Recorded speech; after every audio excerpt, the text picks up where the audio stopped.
Majina naitwa Engineer Richard Mwewi, nami ni mwenye biashara Kisii County.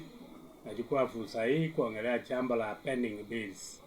Pending bills ni zile pesa ambazo contractor ama service provider amefanya kazi anajaribwa na amejaribu kufuatilia alipwe, lakini imekaa for muda, which means imekaa for 1 year or 2 years. Anything that is over 30 days inaitwa pending bills, because sheria ya kulipwa na kufanya contract inasema mwanakandarasi akishamaliza kazi yake alipwe pesa zake within 30 days. Lakini kwa county governments hii inaitwa history, wanaisikia kwa history, kwa sababu kulipwa kwa pending bills kwa Kisii County, Nyamira County, hata county mingi, lakini hasa Kisii County watu walifanya kazi 2013 mpaka saa hii miaka 10 iliyopita hawajawahi lipwa. Hiyo ndio tunaita pending bills, ambayo imekaa for 10 years. What happens when the contractor is not paid? The contractor who has done work and has not paid for 10 years anastahili kuenda kotini, astaki serikali ya county ya ugatuzi, aseme mimi nimefanya kazi, document ndio hizi, kuna contract, kuna LPO, kuna invoice, kuna delivery ambayo imekuwa signed na the procurement entity ya county government na from his side.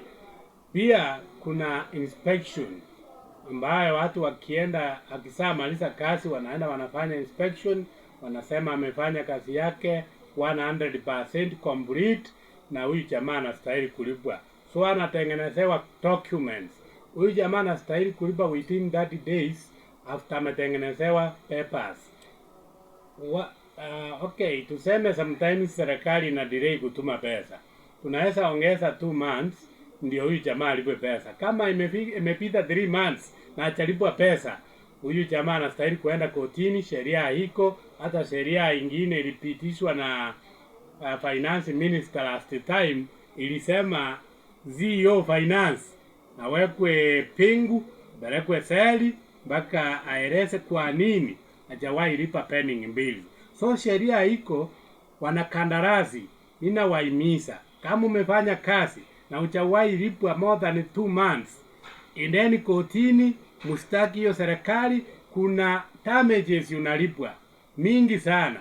Kama unadai county government for example 10 million, uende kotini na huko na enough documentation paperwork, na enyewe ulifanya kazi ikafanyiwa inspection ikakubalika kulipa, lakini serikali hajawahi lipwa, endeni kotini, ende upeleke serikali kotini, utalipwa mara 3 ya hiyo pesa yako. Kama ilikuwa 20 million ama 10 million, utalipwa 30 million.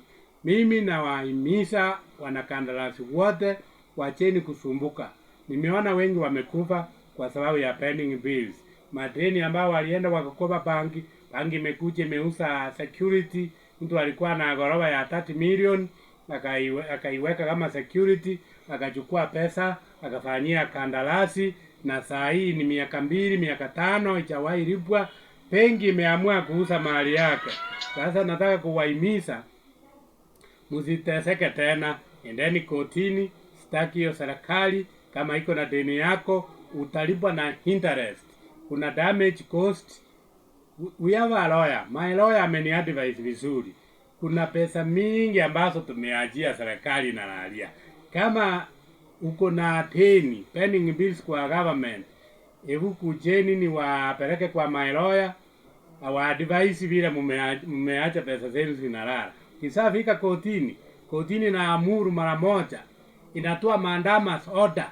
Kuna order ambayo unapewa, unaenda mpaka county government. Kama hawana pesa, hiyo sheria inasema wameshindwa kulipa, auction wanafanyiwa. Watafanyiwa auction. Tunaanza na gari na kuuza gari ya governor, tukuje kuuza magari ingine kama ya moto.